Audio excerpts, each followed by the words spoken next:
Hey everyone, and welcome back. Are you ready to dive into another historical mystery? This time, we're tackling the Indus script, one of the world's oldest writing systems. It's a puzzle that has baffled scholars for centuries. It's a fascinating challenge, isn't it? Absolutely. And for our listeners preparing for the UPSC exams, this is a topic you won't want to miss. That's right. The Indus Valley Civilization is a key part of the syllabus. So let's get right to it. We know this script is incredibly old. We're talking about 3000 BCE. But why is it so difficult to decipher compared to, say, Egyptian hieroglyphs? Well, one of the biggest obstacles is that we haven't found a Rosetta Stone for the Indus script. You mean like a key that directly translates it to a language we already understand? Exactly. Without that kind of bilingual text, it's like trying to assemble a jigsaw puzzle with no picture to guide us. And to make things even more complicated, most of the inscriptions we've found are really short. Yes, just a few symbols long in many cases. This makes it really difficult to identify patterns and grammatical structures. It's like trying to understand a sentence with only a couple of words. Precisely. And we're also missing the crucial context. We don't fully understand the cultural nuances of the Indus people, their beliefs, their rituals, their daily lives. Without that background information, it's hard to interpret the meaning behind those symbols. Absolutely. It's like trying to read a letter without knowing who wrote it, who it was for, or what was happening at the time. Okay, so we've got a real historical mystery on our hands. But amidst all these challenges, some interesting research has been happening, particularly in Tamil Nadu. That's right. The Tamil Nadu State Department of Archaeology, or TNSDA, has been studying ancient pottery in the region. And what they found is quite remarkable. What have they discovered? They've found graffiti marks on this pottery that bear a striking resemblance to the symbols found in the Indus script. Wow, that's incredible. Are they saying these marks are Indus script? Well, not exactly. Both the pottery marks and the Indus script are still undeciphered. Okay, I see. So what's the connection? The connection is the visual similarity. The TNSDA has documented over 1,500 variations of these pottery marks, and many of them share similar features with the symbols found in the Indus script. That many variations. That's a lot to analyze. It certainly is, but it raises a fascinating question. Could these simpler graffiti marks hold clues to unlocking the secrets of the more complex Indus script? It's an intriguing possibility. It's like finding a simplified version of the puzzle that might help us solve the more challenging one. And, this discovery ties into a fascinating theory, the Dravidian hypothesis. Ah, yes. A popular theory, and for good reason. Can you explain it for our listeners, especially those who are preparing for the UPSC exams? Of course. The Dravidian hypothesis suggests that the Indus script represents an early form of a Dravidian language. And Dravidian languages are mainly spoken in South India today, right? Yes, that's right.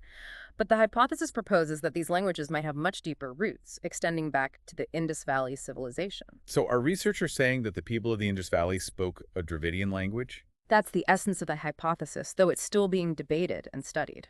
But how do researchers connect these ancient symbols to languages spoken thousands of years later? What's the evidence? There are a few compelling pieces of linguistic evidence. For instance, the Indus script seems to have structural similarities with Dravidian languages, particularly in how they form words. Yeah, so there are parallels in the way the languages are structured. Yes, and it's not just about structure.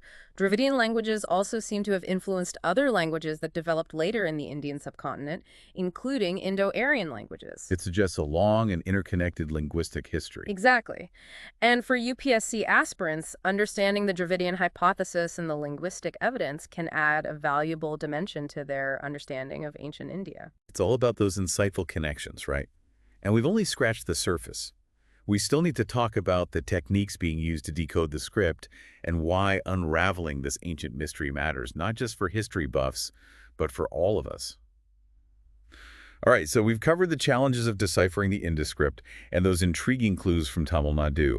But let's be honest, cracking a code from thousands of years ago can't be easy. What hurdles are researchers still facing? You hit the nail on the head there. One major roadblock, as we discussed, is the lack of those bilingual texts. Like the Rosetta Stone, which had the same text in both Greek and Egyptian hieroglyphs. We just haven't found anything like that for the Indus script. So without that kind of direct translation, it's like trying to solve a puzzle with no reference point. Precisely. It makes figuring out those symbol meanings incredibly difficult. And another challenge is how short most of the inscriptions are. Right. We talked about that, just a few symbols, often Does that really limit things that much? It does, unfortunately. It restricts our ability to analyze grammatical structures or find those repeating patterns. Think about it. It's like trying to understand a sentence with only a couple of words. I see what you mean. Trying to piece together a story from a few scattered sentences. But even with short inscriptions, couldn't researchers still look for patterns across a lot of them? Of course, they try to. But even with a huge collection of those inscriptions, the lack of context makes it tricky. Imagine reading a text message with no idea who sent it, who it's for, or what's going on. Kind of like getting a random message out of the blue. Exactly. That's what it's like with the Indus script. We're missing that crucial cultural knowledge, like their beliefs, practices, their lives, all of which helps us grasp the meaning. It sounds like we've got these symbols, but they're still shrouded in mystery. But I'm sure researchers aren't giving up. What are some of the new approaches they're using to crack the code? Well, technology is playing a really exciting role here. Researchers are now using things like AI-driven pattern recognition and computational linguistics. Okay, wait a minute. For those of us who aren't like computer whizzes, what in the world is computational linguistics, and how can it help with ancient scripts? Great question. It's a fascinating field, really. Basically, it combines computer science and linguistics. So it uses algorithms, step-by-step instructions to analyze language structure and patterns. So in this case, those algorithms are looking for clues in the Indus inscriptions. Exactly. They can process tons of data from the inscriptions, searching for those repeating patterns, possible grammar structures, even connections to other languages, all much faster than doing it manually. It's like having a superpowered detective on the case. That's a great way to put it. These computational methods are helping test different hypotheses about the script much more efficiently, like its structure, grammar, and links to other languages. So technology is really opening up new doors here. Are there any other cool ways tech is being used? Absolutely. There's this growing field called digital epigraphy. It involves creating digital 3D models of the inscriptions, on artifacts. This allows for a level of analysis we couldn't do before. That sounds amazing. What can they do with these 3D models? For example, they can virtually manipulate them, search for hidden details, even simulate lighting to see markings that might have been missed. It's incredible. Wow, it's like those artifacts are coming to life digitally. Yeah. But it's not all about computers, right? I imagine teamwork is huge when trying to decipher something this complex. You're absolutely right. It takes a multidisciplinary approach. You've got archaeologists, linguists, historians, computer scientists all working together. It's a real team effort. Like assembling a dream team of history detectives, each bringing their own expertise to the table. Exactly.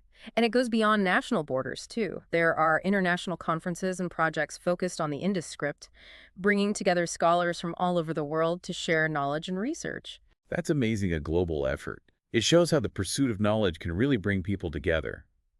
But beyond all the academic stuff, why does any of this matter? Why should we care about a script from so long ago?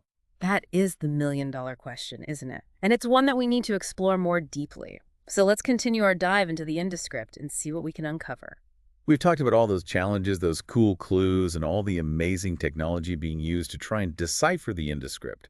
But you're right, the big question is, so what? Why does this ancient mystery still matter today? It's a question we should all ask. Deciphering the script, it's not just about, satisfying our curiosity. It's about giving a voice to a civilization that's been silent for thousands of years. Imagine being able to read their stories, their thoughts, their hopes, their fears. It'd be incredible. Like finally getting to hear their side of the story. Exactly.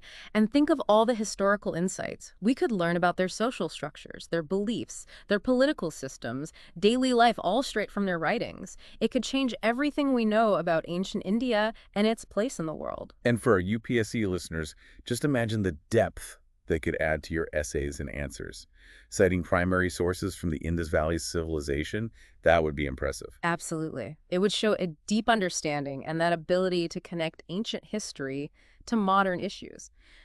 Remember, the UPSC exams aren't just about memorization. They're about critical thinking and analysis, connecting the dots. And speaking of connections, what can their civilization teach us about our world today? That's a great question. They faced a lot of the same challenges we're dealing with now, like urbanization, environmental issues, social organization, learning from their solutions what worked, what didn't, that could be really valuable. So it's kind of like looking to the past for answers to the present. Exactly. For example, their urban planning and water management were really sophisticated, something we could learn a lot from, especially with climate change and growing cities. Like finding inspiration from our ancestors. And we can't forget about the cultural side of things. Deciphering the script could reveal all these connections between them and later Indian cultures. Right. We could learn how traditions, languages, beliefs evolved over time. It could even shed light on the origins of practices and beliefs that are still around today. So it's about more than just history. It's about understanding ourselves better. Exactly. It's a journey of discovery that could rewrite history books, spark new research, and connect us to our shared human heritage. We've covered so much in this deep dive. The Indus script mystery, the challenges, those incredible breakthroughs, and why it matters. For all our listeners, especially those prepping for UPSC, this civilization has so much to teach us. And who knows, maybe one of you listening will be the one to crack the code.